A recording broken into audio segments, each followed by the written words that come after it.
آپ عالم بھی ہیں، حافظ قرآن بھی ہیں، بہترین شناخواں بھی ہیں، ایک عرصہ دراز سے ٹور گائیڈ کے طور پہ یا گروپ لیڈر کے طور پہ حج و عمرہ کے سلسلے میں خدمات انجام دے رہے ہیں۔ حضرت علامہ حافظ بلال قادری صاحب موجود ہیں۔ سب سے پہلا سفر میری زندگی کا مکہ پاک کا، میری عمر 10 سال ہے اور میرے ساتھ فیملی ممبر کوئی بھی نہیں ہے۔ احرام کب پہننا ہے؟ میقات سے پہلے آپ کو احرام کی پابندی میں آ جانا ہے۔ بار بار وہ چادر اوپر کر رہے ہوتے ہیں جس کی وجہ سے انہیں تو دشواری ہو رہی ہوتی ہے، پیچھے کوئی کھڑا ہو تو اسے دشواری ہو سکتی ہے۔ خاص طور پہ یہ وہ شخص ہوتا ہے کہ جس کا پہلی مرتبہ سفر، جی ایسا ہی ہوتا ہے، وہ تو بالکل کنفیوز ہوتا ہے احرام کے اندر۔ بعض لوگ بیلٹ کو اس لیے باندھتے ہیں کہ ان کا احرام جو ہے نا وہ مستقل ایک جگہ ٹکا رہے، تو وہاں آپ کو ہر دوسرا شخص مفتی صاحب نظر آئے گا۔ کسی نے صاحب نے بتایا کہ ایک ادارے والے بڑی عمر کی خواتین کو جمع کر کے جو ہے نا وہ ان کو عمرہ کرانے لے گئے بھائی، لیکن وہ یہ نہیں سوچ رہے کہ ہم ایک حرام کام کروا کے، ایک ناجائز کام کروا کے ان کو اس بارگاہ تک پہنچا رہے ہیں۔ حالانکہ یہ کام نفل ہے، لوگ بڑا اس پہ سوار بھی کر لیتے ہیں، جھوٹ بول کر چلے جاتے ہیں، غلط محرم بنا کر چلے جاتے ہیں۔ اچھا، پھر اس میں یہ ناظرین کی وضاحت کے لیے یہ بھی فرما دے کہ اس کو مسجد عائشہ کیوں کہتے ہیں؟ مسجد عائشہ سے حضرت عائشہ صدیقہ رضی اللہ تعالیٰ عنہ نے عمرے کا احرام باندھا، اور حضور اکرم صلی اللہ علیہ وسلم کے کہنے کے مطابق یاد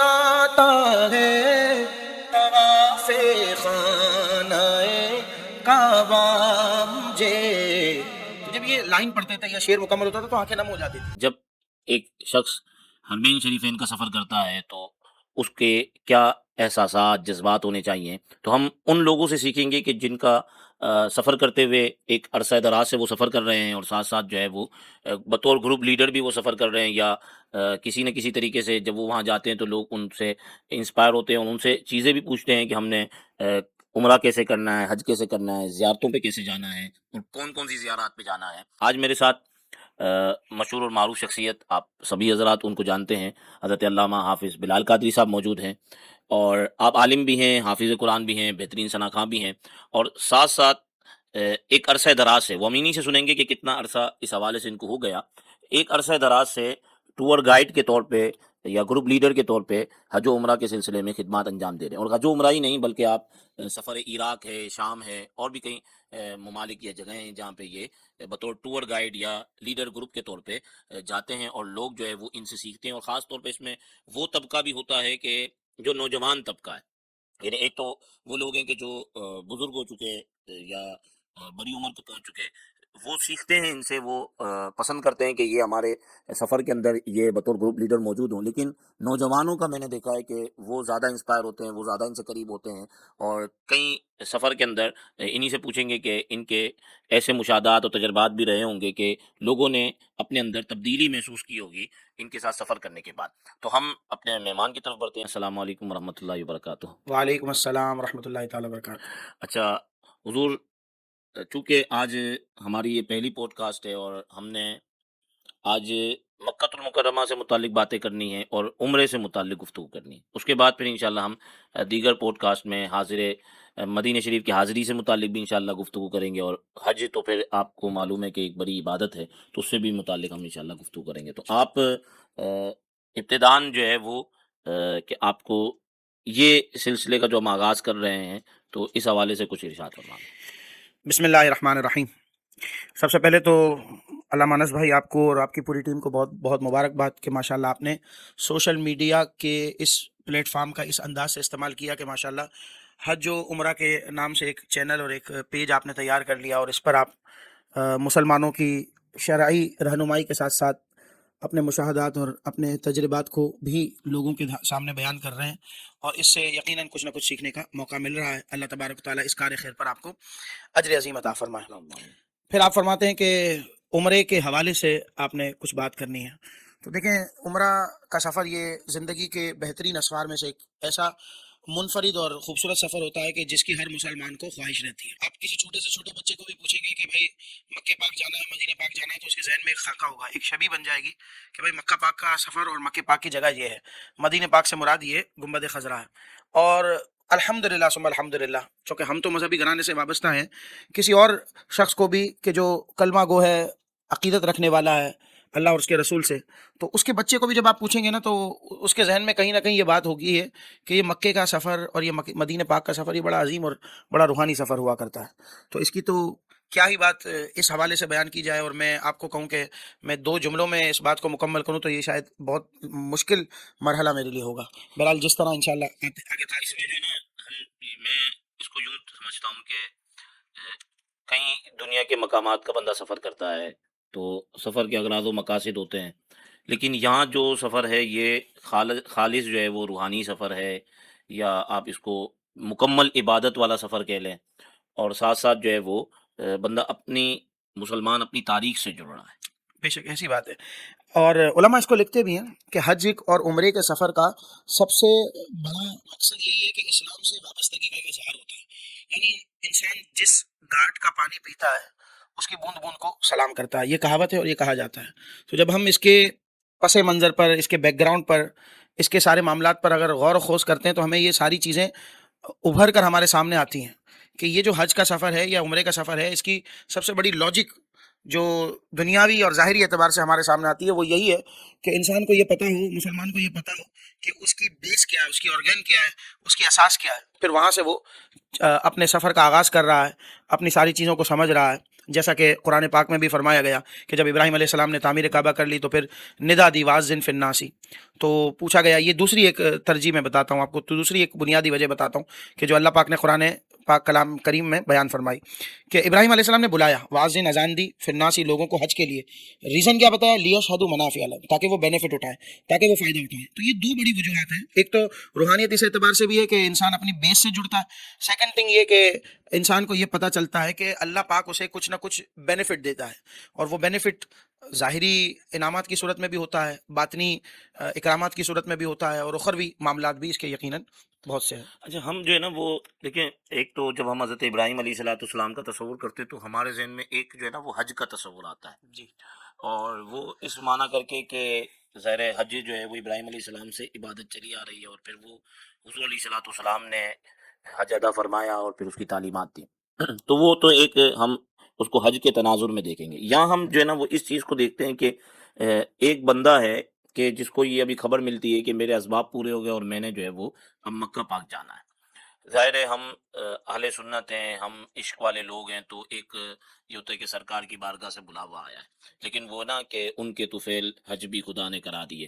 تو اب ہم جو ہے وہ یوں سمجھ لیں کہ ایک بندہ ہے کہ جس کو پہلی مرتبہ جانا ہے، تو آپ نے بھی پہلی مرتبہ سفر کیا ہوگا، تو اس وقت بھی کسی یعنی ایک جذبات ہوتے ہیں، ہو سکتا ہے کہ جی آپ نے بچپن کی عمر میں جی بچپنے میں پہلا سفر کر لیا ہو، جیسے ہمارے یہاں میمنوں میں جی میمن کمیونٹی میں تو عادت ہوتی ہے کہ عموماً لوگ جو ہے وہ عازم حرمین شریفین بچپن میں ہی ہو جاتے ہیں جی عمومی طور پہ، تو ہو سکتا ہے کہ آپ نے بچپن میں تو وہ اس وقت تو اتنے خاص جو ہے وہ خیالات نہیں یا شعور اس طریقے کا نہیں ہوتا، لیکن جب ایک ہوتا ہے نا بندہ شعوری منزل میں آتا ہے اور اب اس کو ہوتا ہے کہ میں مکہ پاک جا رہا ہوں۔ میں ان دونوں پہلوؤں کی طرف آتا ہوں۔ سب سے پہلے آپ نے کہا کہ آپ نے جو پہلا سفر کیا، دراصل میرا سفر بھی جب میری عمر 10 سال تھی تو اس وقت ہوا تھا، اور آپ کو یہ جان کر حیرت ہوگی، بلکہ ناظرین کے لیے بھی میں بات بتاؤں کہ میں نے پہلا سفر اپنی فیملی سے علیحدہ، یعنی پہلی مرتبہ جب زندگی میں نے کوئی بڑا پہلا سفر کیا تو وہ اپنی فیملی سے علیحدہ کیا، یعنی سب سے پہلا سفر میری زندگی کا مکہ پاک کا، میری عمر 10 سال ہے اور میرے ساتھ فیملی ممبر کوئی بھی نہیں ہے۔ اچھا، وہ سبب یوں بنا کہ چونکہ نعت شریف کا الحمدللہ پڑھنے کا سلسلہ بچپن سے ہے، تو مقابلہ نعت میں اول پوزیشن آنے پر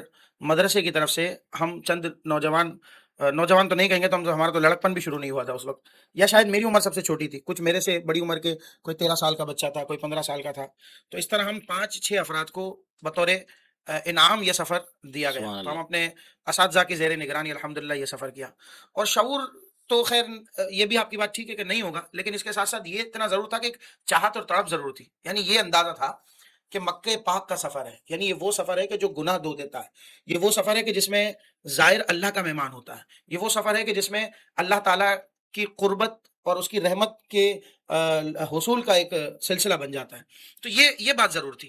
ہاں، رہی بات یہ کہ وہ میچورٹی اور وہ شعور جو ایک انسان کو ایک عمر کے بعد آتا ہے، بلوغت کے بعد آتا ہے، تو اس میں اور اس میں بہرحال ضرور فرق تھا۔ اس کے بعد کٹ ٹو جب 2006 آیا تو یہ تقریباً کوئی 10 سال کا گیپ آ گیا، اس 10 سال کے گیپ کے بعد مجھے 1996 کے بعد اب 2006 میں سفر مل رہا ہے، صحیح، تو یہ جو 10 سال کا لمبا عرصہ تھا نا، اس میں بھی کبھی کبھی، حالانکہ ابھی میں نے ذکر کیا کہ میچورٹی نہیں تھی، لیکن جب ہم پڑھتے تھے یاد آتا ہے طواف خانہ کعبہ مجھے، سبحان اللہ، بلکہ میں اس کو سناؤں یوں، یاد آتا ہے طواف خانہ کعبہ مجھے، جب یہ لائن پڑھتے تھے، یہ شعر مکمل ہوتا تھا تو آنکھیں نم ہو جاتی تھی، سبحان تو اللہ، آپ ضرور اسے کہیں گے کہ اگرچہ شعور نہیں تھا لیکن جذبات اور تڑپ اس وقت بھی اس کے قریب تر تھی جیسی ہونی چاہیے۔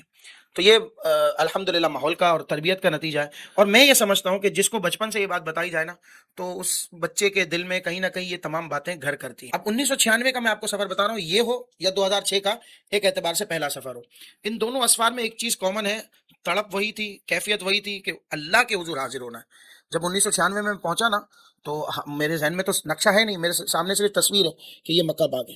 تو جب میں حرم مکہ میں صحن میں پہنچا ہوں تو مجھے ایسا لگنے لگا کہ میں کسی بھی چکور دائرے کو دیکھ کر یہ سمجھتا تھا کہ شاید یہ خانہ کعبہ ہے، اب یہاں جانا ہے. تو پھر ان لوگ بتاتے کہ نہیں یہ تو وضو خانہ ہے. پھر اندر جا کر پھر باب عبدالعزیز سے یا باب فہد سے اندر انٹر ہو کر پھر اتنا وقت لگے گا، اس کے بعد جا کر آپ حسین نظارہ دیکھیں گے تو وہ ہے خانہ کعبہ. اور ہمیں یہ بتایا گیا تھا کہ پہلی نظر پڑتے ہی اہتمام کرنا ہے، اور اس کے بعد پورے سفر تک ہمیں یہ بتایا جاتا تھا کہ بھائی اتنے عمرے کرنے ہیں، اتنے طواف کرنے ہیں.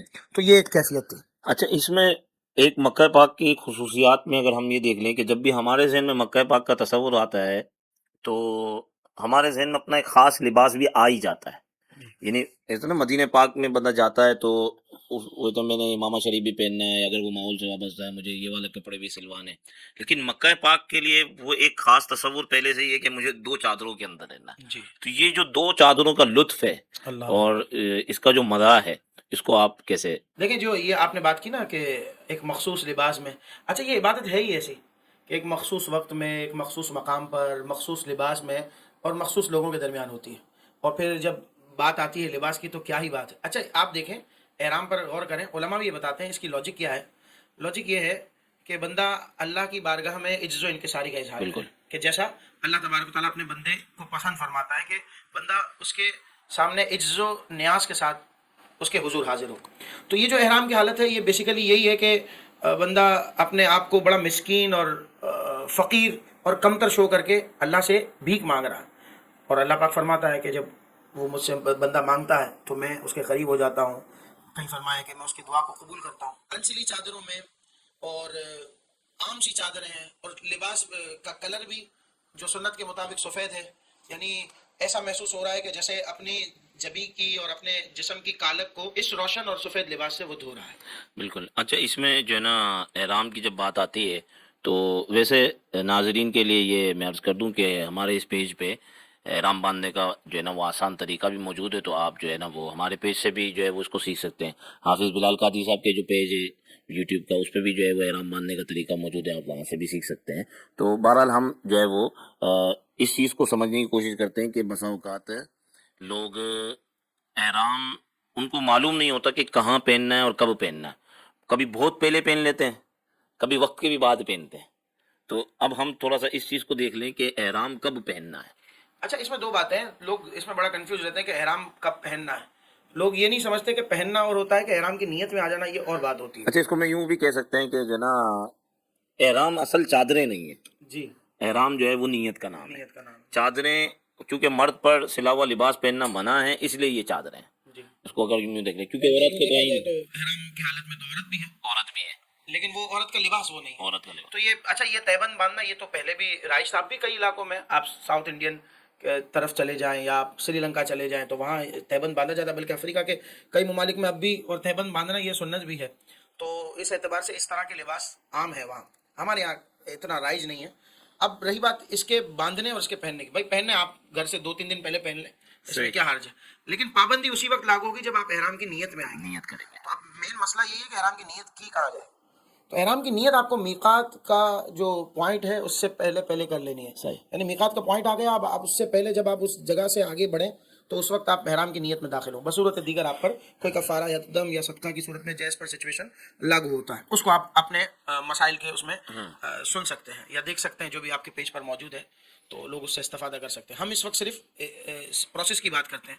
تو میقات جب آ گیا نا تو میقات سے پہلے آپ کو احرام کی پابندی میں آ جانا ہے. اچھا احرام کی پابندی میں کس طرح آنا ہے؟ جب تک آپ نیت کرتے ہیں، نیت زبان سے بھی آپ کر سکتے ہیں، دل کے ارادے کا نام ہے، آپ نے دل میں کر لی تو آپ کی نیت ہو گئی، لیکن اس کے ساتھ ساتھ تلبیہ پڑھنا یہ بھی لازمی ہے. کسی نے کہا کہ میں نیت کرتا ہوں احرام کی تلبیہ بھول گیا تو اب تک اس کی نیت کامل نہیں ہوئی. جی. تو اس کی نیت کامل اسی صورت میں ہوگی کہ جب وہ نیت کے ساتھ ساتھ تلبیہ بھی پڑھتا ہے. اور یہ دونوں کام یعنی نیت اور تلبیہ یہ میقات سے پہلے کر لینا ہے. جی ایسا ہی ہے. یہ بالکل میقات پہ یا اس سے پہلے کر لئیے. اب آپ کہیں کہ بھائی نیت میقات پہ کرنی ہے تو پلین میں بھی فلائٹ میں بھی اعلان ہوتا ہے. بعض دفعہ لوگ یہ بڑا اعتراض کرتے ہیں کہ بھائی آپ اتنی دیر پہلے سے نیت کروا دیں. تو اس کی سب سے بڑی وجہ یہ آپ دیکھیں مشاہدہ، یہ پوڈ کاسٹ ہے بھی اسی لیے کہ اپنے مشاہدات بیان کریں. تو اب مشاہدے میں یہ ہے کہ ہوتا یہ ہے، میں نے دیکھا اکثر 2010 کا ایک سفر تھا ہمارا حج کے لیے. ہم یہاں سے روانہ ہوئے بذریعہ دبئی، متحدہ عرب امارات سے ہم ہوتے ہوئے جدہ کی طرف آ رہے ہیں. تو جب عرب امارات پہ ہمارا اسٹے تھا اس وقت سب نے احرام ویئر کیا، پابندی میں آئے نہیں. میں نے اعلان کر دیا کہ بھائی جیسے ہی فلائٹ ٹیک آف ہو آپ نے نیت کر لینی ہے. اب ہوا یہ کہ وہ 2 گھنٹے کا سفر ہوتا ہے، 2 سوا 2 گھنٹے کا. اب اس میں کسی نے نیت کی، کسی نے نہیں کی، سواری کی دعا پڑی یا جو بھی کھانا پینا کیا اور سو گئے. اب وہاں سے اعلان ہوا کہ بھائی میقات آ گیا، آپ اعلان کر لیں. اچھا یہ یاد رکھیے کہ یہ سعودی ایئر لائن ہو گئی یا کوئی پاکستانی ایئر لائن ہو گئی یا مسلم کنٹری ہے، وہ وہاں سے اعلان کرتا ہے. بعض دفعہ کچھ فلائٹس میں اعلان بھی نہیں ہوتا میقات کا. بتا دیا تو بتا دیا، بھول گئے تو بھول گئے، یہ بھی ہوتا ہے. تو اس میں ہمیں پرسنلی احتیاط کرنی ہے کہ آپ کس ایئر لائن سے سفر کر رہے ہیں، وہاں یہ سہولت درکار بھی ہے یا نہیں. بہرحال یہ ایک الگ مسئلہ ہے. احتیاط کا پہلو یہی ہے کہ جب آپ فلائٹ ٹیک آف ہو، آپ کو لگے کہ فلائٹ جو ہے نا وہ اپنے پورے پروان پکڑ چکی ہے، تو اب طریقہ یہ ہے کہ آپ وظائف اپنے جو بھی سواری کی دعا ہے، درود شریف آپ نے پڑھ لیا، جو بھی اس کے ساتھ ساتھ آپ نیت کر لیں. تو اب آپ جب نیت کر لیں گے تو نیت اگر 2 گھنٹے پہلے بھی کر لیں گے تو اس میں کوئی حرج نہیں ہے. لیکن اگر آپ میقات گزرنے کے بعد نیت کریں گے تو پھر آپ کے ساتھ یہ نیت میں مسئلہ داخل ہو سکتا ہے. تو یہ ایک وجہ ہے کہ جس جیسے نیت ہم نے گھر سے نہیں کرنی، نیت ہم نے جو ہے نا وہ ایئرپورٹ پہ نہیں کرنی، نیت ہم نے ہوائی جہاز اڑنے کے بعد. لیکن اس میں پھر یہ آتا ہے، آپ دیکھیں نا کہ بسا اوقات جیسے اگر کوئی شخص کراچی سے جا رہا ہے، اب وہ کراچی سے جا تو رہا ہے لیکن اس کا اسٹے دبئی کے اندر 8 گھنٹے کا ہے، 6 گھنٹے کا ہے، 5 گھنٹے کا ہے. تو اب اگر وہ پہلے ہی نیت کر کے چلا جائے گا تو پھر وہاں پہ اس کو پھر سارے یعنی مطلب یہ جو 6-8 گھنٹے یہ بھی پابندیوں میں سارا جی ایسا ہی ہے. اگر وہ نیت پہلے سے کرتا ہے. اچھا یہ بھی یاد رہے کہ لوگ یہ نہ سمجھیں کہ نیت پہلے سے کروا لی تو اجر، اب دیکھیں نا جتنی دیر وہ احرام میں رہے گا اتنی دیر اس کو اجر و ثواب تو مل ہی رہا ہے. زیادہ سے زیادہ وقت احرام کی پابندی میں گزارا تو یہ تو ایک بینیفٹ اس کو مل ہی رہا ہے. لیکن ساتھ ساتھ یہ کہ اگر اس کو کوئی مشقت آتی ہے، جیسے معذور شخص ہے، شرعی عذر ہے، بیمار ہے یا بہت زیادہ چھوٹا ہے، تو اب چھوٹے پر تو ویسے تو احکامات شریعہ لاگو نہیں ہوں گے، لیکن اگر آپ اس کی تربیت کرنا چاہتے ہیں تو آپ اس کو یہ اتنا اسپیس دے دیں کہ وہ ٹائم اس کا کم سے کم ہو. تو اس صورت میں تو ٹھیک ہے. لیکن اگر کسی احتیاط کا پہلو یہ ہے کہ وہ احرام پہن لے پھر اس کی وہ عادت ڈالے کہ میں اس کو پابندی میں آ رہا ہوں اور یہ سارا سلسلہ. نیت نہ کرے، ابھی نیت نہ کرے، چادریں پہن لے. اب اس کو واش روم جانا ہے، واش روم سے فراغت حاصل کر لی، کھانا پینا کر رہا ہے.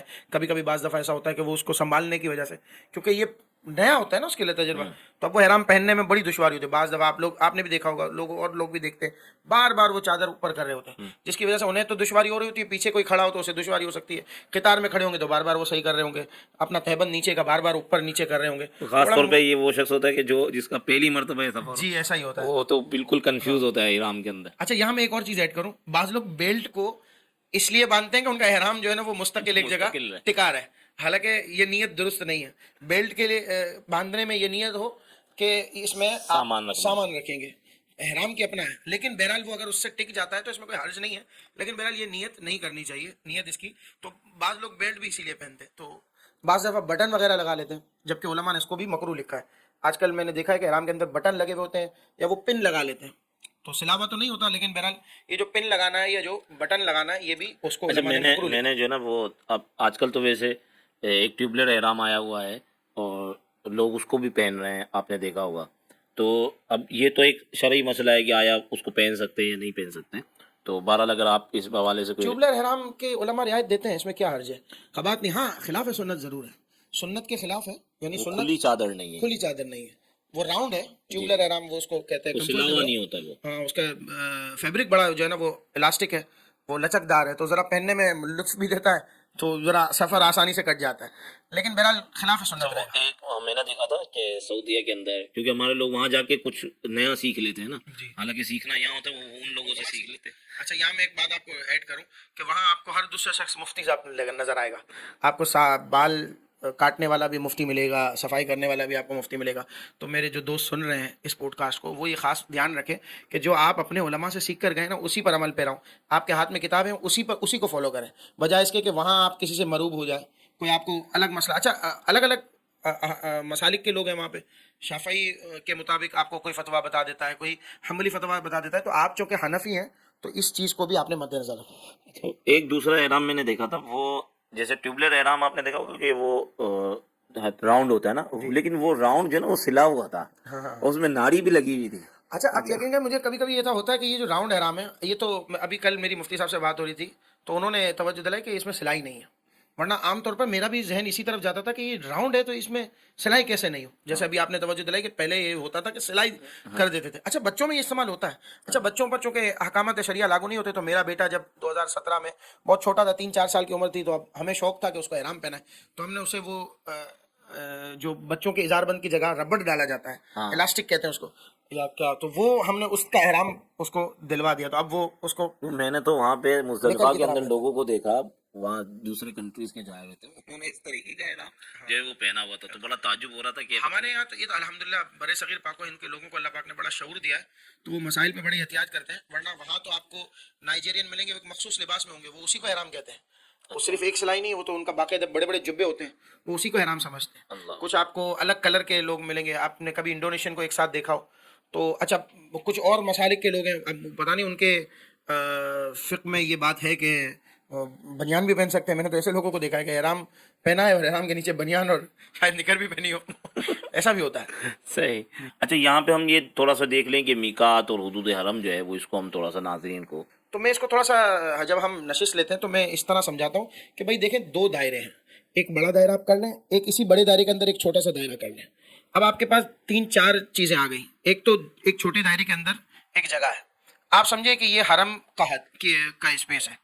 اچھا 2 دائروں کے درمیان ایک جو جگہ ہے اس کو آپ ہل کہہ لیں یا حرم کے باہر کی جگہ کہہ لیں. ان 2 دائروں کے باہر جو جگہ ہے اس کو آپ کہہ لیں کہ یہ میقات سے باہر کا حصہ ہے. اس کو سمجھنا آپ نے اس طرح ہے کہ اگر کوئی بالکل باہر سے چھوٹے والے دائرے کے اندر آنا چاہتا ہے, یعنی میقات سے باہر سے وہ حرم کے اندر آنا چاہتا ہے, تو اس کو احرام کی پابندی میں ہی آنا ہوگا. صحیح, اور اگر کوئی 2 دائروں کے درمیان والی جگہ سے, یعنی حرم کے باہر سے تو آ رہا ہے لیکن میقات کے اندر ہے, ہل سے, تو وہ ایسی صورت میں جب حرم میں آئے گا تو اس پر احرام کی پابندی کا لگنا یہ لازمی نہیں ہے. اب اس جو چھوٹی جگہ ہے اس میں کون کون سی جگہ آ گئی مشہور, اب اس میں مسجد عائشہ بھی آ گئی جہاں سے عام طور پر لوگ عمرے یہ کا وہ احرام لاتے یعنی یوں کہ جو حدود حرم ہے یہ چھوٹا دائرہ ہے, میقات بڑا دائرہ ہے. ہیں. جی جو ان 2 دائروں کو بیک وقت کراس کرے گا جی, اس کو جو ہے وہ حالت یہ آپ نے احرام بڑا میں آسان کر آنا دیا ہوگا. کہ 2 دائروں کو بیک وقت کراس کرے گا حرم کے حد میں آ کے, اب ایسی سچویشن میں اس پر احرام کی پابندی کے ساتھ داخل ہونا یہ لازمی ہے, بصورت دیگر اس پر دم آئے گا. اب پہلے ہم یہ دیکھ لیتے کہ جو بڑا دائرہ ہے اس سے باہر کون کون سی چیزیں, جی تو اس میں جناب کے بڑے دائرے سے باہر آپ مدینہ پاک لے لیں, سب سے زیادہ معروف وہی, کیونکہ وہیں سے عام طور پر لوگ آتے ہیں, تو وہاں سے اگر وہ احرام کی حالت میں آنا ہی پڑے گا اس کو حرم کے حد میں. اسی طریقے سے آج کل طائف لوگ بڑا جاتے ہیں, تو وہاں میقات آتا ہے قرن المنازل, تو وہاں سے بھی احرام باندھنا یہ لازمی ہے.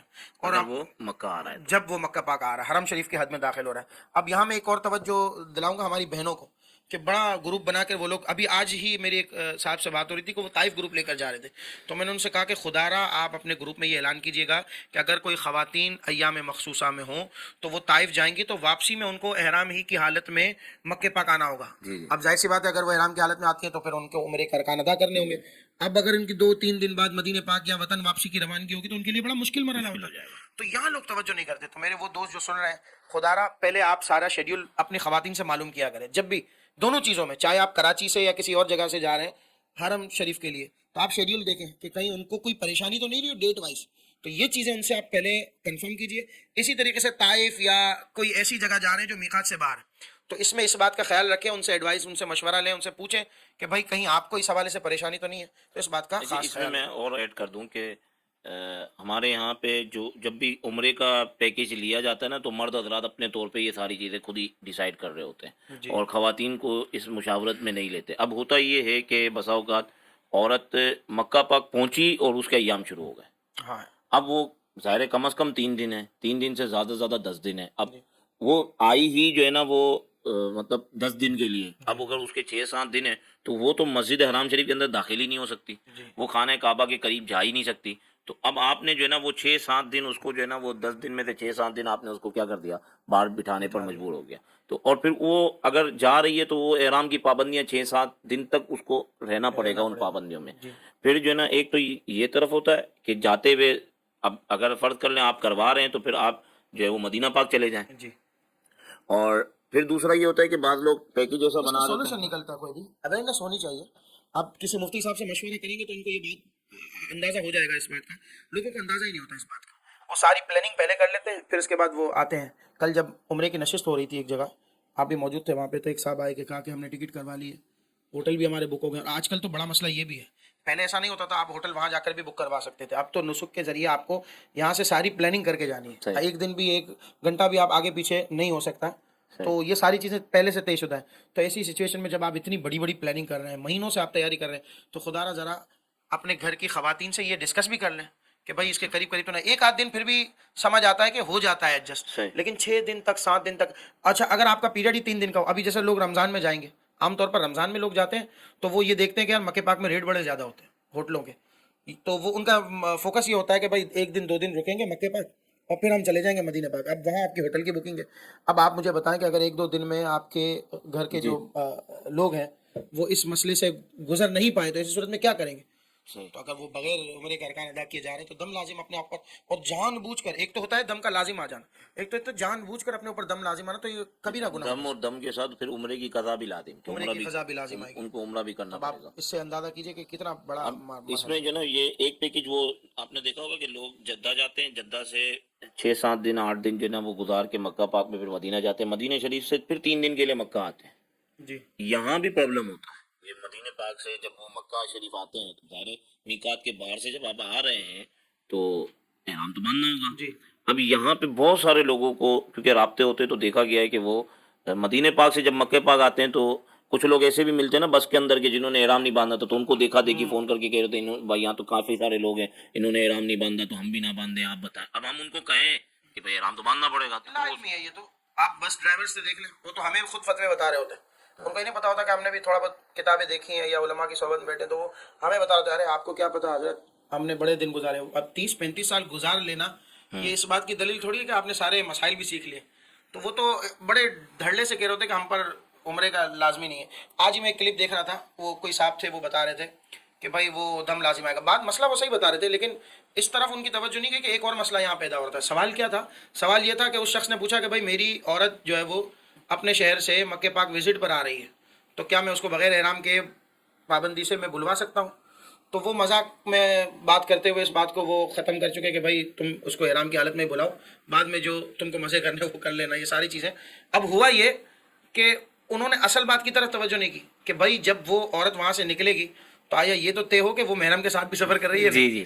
تو اب یہ کتنی باری کی چیز ہے. اچھا, چونکہ وہاں پہ سعودیہ کے یعنی سعودیہ میں یا آپ وہاں کی گورنمنٹ نے عورت کو جو ہے وہ اکیلا عمرہ کرنے کی شاید اجازت بھی دے دی ہے, تو اس وجہ سے کافی ساری خواتین جو ہے نا وہ اب اکیلے بھی عمرے پہ جا رہے ہیں. یہ بھی 1-2 دن پہلے کی بات ہے, ایک خاتون کا مجھے میسج آیا کہ کوئی نیا فتویٰ آیا ہے اس بات پر کہ عمرے کے لیے عورتیں اکیلی جا سکتی ہیں. تو میں تو صرف نہیں لکھا ان کو, لیکن میں بڑا حیران ہوا کہ شاید ایسا ہو سکتا ہے کہ اس طرح کی کوئی بات سرکولیٹ کر رہی ہے کہ جو ہے نا وہ اس میں فتویٰ آ گیا. اب فتویٰ نہیں ہے, آپ نے اس کی وضاحت کی کہ سعودی حکام کی طرف سے یا گورنمنٹ کی طرف سے یہ اجازت آ گئی. تو اس اجازت سے ہم شرعی جواب تو بہرحال نہیں لیں گے.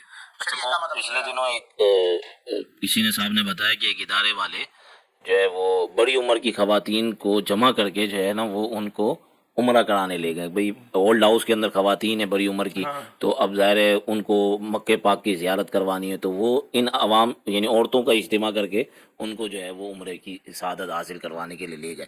لیکن وہ یہ نہیں سوچ رہے کہ ہم ایک حرام کام کروا کے, ایک ناجائز کام کروا کے ان کو اس بارگاہ تک پہنچا رہے ہیں. حالانکہ یہ کام نفل ہے, لوگ بڑا اس پہ سوار بھی کر لیتے ہیں, جھوٹ بول کر چلے جاتے ہیں, غلط محرم بنا کر چلے جاتے ہیں.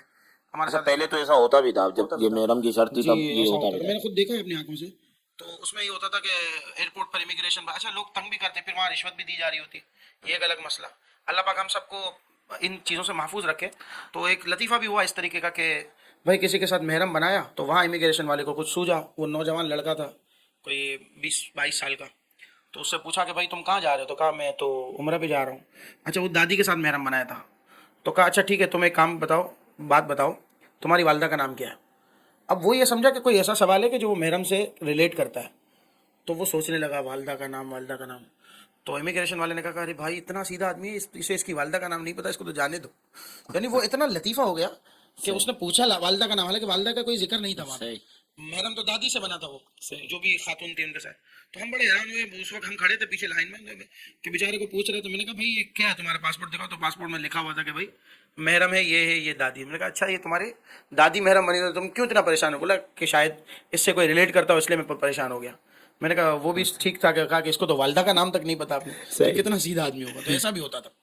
تو اس میں اگر ہم جو ہے نا وہ اس کو دیکھیں کہ ہمارا اصل میں گفتگو تو یہاں سے ہم نے شروع کی تھی کہ ایک ہے بڑی بارڈر سے باہر کے ایریاز, جو جس کو آپ کہیں گے میقات کے باہر کا حصہ جو ہے وہ, جس میں ہم نے مدینہ پاک ہے, ریاض ہے, طائف ہے, پھر باقی جو ہے نا جو سعودیہ کے باہر کے جتنے ممالک ہیں وہ سبھی میقات سے باہر ہیں. یعنی پورا پھر ورلڈ آ گیا. میں کہتا ہوں کچھ یمن کا حصہ شاید لگتا ہے, وہاں پہ کوئی میقات کا حصہ اس کی لگتا ہے. نشاندہی تو علماء اللہ کے نے حبیب کی. صلی اللہ علیہ وسلم نے بہت پہلے میقات اور حرم کی حد کو تعین کر لیا. اچھا اب ہم ادھر آ جاتے ہیں کہ میقات کی حد کے بعد ایک دوسری حد ہے جس کو ہم, یعنی میقات کی حد کے اندر ایک حد ہے جس کو ہم حدود حرم کہتے ہیں. ہم نے کہا یہ دو باؤنڈریز کو کراس کرے گا تو اس کو جو ہے وہ حالت احرام میں آنا ہوگا. اب یہ کہ جو چھوٹی حد ہے جس کو ہم حدود حرم کہتے ہیں اس کے اندر خانہ کعبہ ہے. تو چھوٹی حد کے باہر کے جو علاقے ہیں, یعنی اگر کوئی مکہ پاک سے ان علاقوں میں جاتا ہے اور ان علاقوں سے دوبارہ مکہ پاک آتا ہے تو وہ احرام نہیں باندھنا ہوگا. جیسے اس میں جو ایریاز ہیں, مسجد عائشہ ہے اور مسجد جیرانہ ہے, حدیبیہ کا علاقہ بھی آپ اس میں شامل کر سکتے ہیں, عرفات کا علاقہ بھی شامل کر سکتے ہیں. بلکہ مجھے اچھی طرح یاد ہے کہ ہم ایک عرصے تک مسجد عائشہ اور مسجد جیرانہ سے عمرہ ادا کرتے تھے. تو ایک دل میں خواہش جاگی کہ بھائی حرم کی حد تو ہے, یہ سارے حرم کی حد میں داخل ہوتے ہیں سارے, تو حدود تو چاروں طرف ہوگی, پورا ایک دائرہ ہوگا, تو کیوں نہ ایسا ہو کہ ہمیں دوسرے علاقے پتہ چلیں. تو میں نے خواہش کا اظہار کیا آج سے کچھ سالوں پہلے ہمارے جو گروپ لیڈر ہوتے ہیں ان سے کہ بھائی میں چاہتا ہوں کہ ہمیں عمرے کرنے ہیں. ہمارا ایک سلسلہ ہوتا ہے کہ ہم زیادہ سے زیادہ عمرہ کرواتے ہیں. کبھی مسجد عائشہ سے, میں کہا 2 مسجد عائشہ سے عمرے ہو گئے ہیں, مسجد جیرانہ سے بھی ہو گیا ہے, تو کیوں نہ کوئی اور علاقے کی طرف لے جائیں. تو کہا آپ بتائیں. تو پھر میں نے ذرا مطالعہ کیا تو مجھے پتہ چلا کہ بھائی حدیبیہ یہ بھی ایسا علاقہ ہے کہ یہاں سے احرام باندھ کر آپ حرم کی حد میں داخل ہو سکتے ہیں. پھر عرفات کے متعلق پتہ چلا کہ بھائی وہاں سے بھی آپ احرام باندھ کر آ سکتے ہیں. تو ایسا ہوا کہ 2014 15 16 میں پھر ہم نے یہ نئے سلسلے بھی رائج کیے. آپ اس کو بدعت حسنہ میں بھی شامل کر سکتے ہیں, کیونکہ تعین حضور اصل میں وہ زیارات کے لیے بھی تو لوگ جاتے ہیں نا مینا, یعنی جو غیر عمرے پہ جاتا ہے تو وہ وہاں ایک دفعہ عرفات زیارت میں. یہ بھی میرے ذہن میں تھا کہ بھائی جب بتایا جاتا ہے کہ بھائی عرفات ہم آ گئے, اب ہم حرم کی حد سے باہر آ گئے, تو میرے ذہن میں آیا کہ بھائی یہاں سے تو ہم احرام بھی باندھ سکتے ہیں. جیسے جدہ جاتے ہیں لوگ, جدہ اب تو خالصتاً شاپنگ کا مقام رہ گیا ہے, اس میں کوئی ایسا نیت نہیں ہوتی.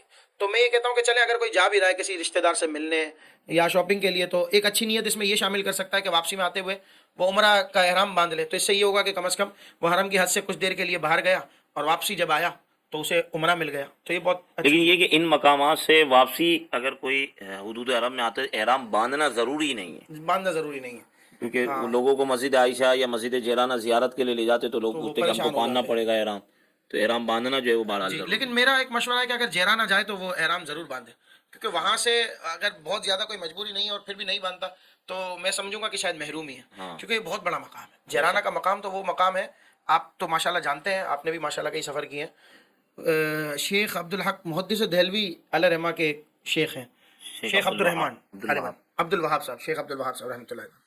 انہوں نے ایک رات میں 70 مرتبہ حضور اکرم صلی اللہ علیہ وسلم کی اس مقام پر زیارت حاصل کی. سبحان اللہ, کیا شان ہے, کیا شان ہے. اور پھر سید عالم صلی اللہ علیہ وسلم نے یہاں سے عمرے کا احرام باندھا, اور اسے دوسرے معنوں میں بڑا عمرہ بھی کہا جاتا ہے. جی حالانکہ شرعی اعتبار سے بڑا عمرہ تو میقات سے باہر سے ہوگا, جیسے مدینہ پاک کا یا طائف کا, لیکن اسے بھی بڑا عمرہ اسی لیے گردانا جاتا ہے کہ یہ جگہ حضور اکرم صلی اللہ علیہ وسلم سے منسوب ہے. ہاں, اور میرے یعنی اگر یوں دیکھیں کہ حضور علیہ الصلوۃ والسلام کی حیات طیبہ میں 4 عمرے ہیں, حضور علیہ الصلوۃ والسلام نے 4 عمرے ادا فرمائے. تو 4 عمرے میں سے ایک عمرہ وہ تھا کہ جو ادا نہیں ہوا حدیبیہ کے مقام پہ, آپ کو پھر وہاں سے واپسی ہو گئی تھی. تو باقی جو 3 عمرے ہیں سید عالم صلی اللہ علیہ وسلم میں, اس میں آپ نے احرام باندھا ہے میقات سے, یعنی ذوالحلیفہ سے. اور یہ ایک عمرہ ایسا ہے کہ جو حضور علیہ السلام نے میقات کے اندر سے احرام باندھا ہے, مسجد جیرانہ والا.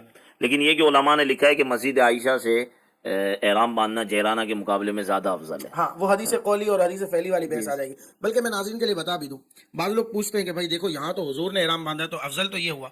تو اگر آپ کسی عالم دین سے پوچھیں گے نا تو وہ آپ کو بتائے گا کہ حدیث قولی کو حدیث فعلی پر ترجیح ہے. اب آپ کو اس کو میں اور آسان کر کے بتاتا ہوں. دیکھیں حضور کا ہر عمل حدیث ہے, لیکن ہر عمل پر عمل کرنا, اس کو کاپی کرنا یہ ممکن نہیں ہے. جیسے حضور اکرم صلی اللہ علیہ وسلم نے صوم وصال رکھا, تو اب آپ پیدر پہ روزے نہیں رکھ سکتے. اور حضور اکرم صلی اللہ علیہ وسلم نے 11 نکاح فرمائے، تو یہ بھی آپ کے لیے روا اور جائز نہیں ہے، کیوں؟ لیکن یہ حدیث فعلی ہے۔ حدیث قولی ہے کہ جس میں حضور اکرم صلی اللہ علیہ وسلم نے کسی فرمان کو جاری کیا، تو اب حدیث قولی پر عمل تو ممکن ہے، تو اس اعتبار سے ترجیحی طور پر ہم اس کو یوں لے سکتے ہیں جی کہ مسجد عائشہ سے عمرہ ادا کرنے کا مقام اور رتبہ بلند ہو جائے۔ اچھا، پھر اس میں یہ ناظرین کی وضاحت کے لیے یہ بھی فرما دیں کہ اس کو مسجد عائشہ کیوں کہتے ہیں؟ مسجد عائشہ سے حضرت عائشہ صدیقہ رضی اللہ تعالیٰ عنہ نے عمرے کا احرام باندھا، اور حضور اکرم صلی اللہ علیہ وسلم کے کہنے کے مطابق کہ حضور اکرم صلی اللہ علیہ وسلم نے حکم دیا کہ آپ یہاں سے مسجد اس مقام سے، وہ تو مقام تھا تنعیم کا مقام کہلاتا ہے، بیسیکلی اس کا پرانا نام تنعیم ہے۔ آپ آج بھی کسی ٹیکسی والے کو کہیں گے نا کہ بھائی مجھے تنعیم جانا ہے، تو وہ آپ کو مسجد عائشہ لے جائے گا۔ اس کے 3-4 نام ہیں، مسجد عمرہ بھی کہتے ہیں اس کو، مسجد تنعیم بھی کہتے ہیں، مسجد عائشہ بھی کہتے ہیں۔ تو جب آپ گاڑی میں جاتے تو عائشہ عائشہ عائشہ اس طرح بس کر رہے ہوں گے، تو وہ بیسیکلی آپ کو مسجد عائشہ ہی لے جائیں گے۔ تو حضرت عائشہ نے چونکہ یہاں سے احرام باندھا، تو اس اعتبار سے اس مقام کو مسجد عائشہ کہا جاتا ہے۔ اچھا، یہاں تک جو ہم بات کر رہے تھے وہ مسجد حرام شریف کے جو ہے وہ باہر کی باتیں، کہ مطلب احرام باندھ لیا، احرام پہن لیا، پھر جو ہے وہ سفر کرنے کے لیے جو ہے وہ مسجد حرام شریف کی طرف اب رخ کر لیا اور لوگ آ رہے ہیں، اور اب جو ہے وہ ہم نے مسجد حرام شریف کے اندر داخل ہونا ہے، طواف اور پھر صحیح۔ تو ہم یہاں پہ اس سلسلے کو موقوف کرتے ہیں اور اس کو ہم اگلی پوڈ کاسٹ کی طرف لے جاتے ہیں۔ تو امید ہے کہ ناظرین کی دلچسپی اگر برقرار رہی تو لازمی وہ ہماری دوسرے ایپیسوڈ کو جو ہے وہ لازمی سنیں گے۔ تو انشاءاللہ آپ سے اب ملاقات ہوگی دوسرے ایپیسوڈ میں۔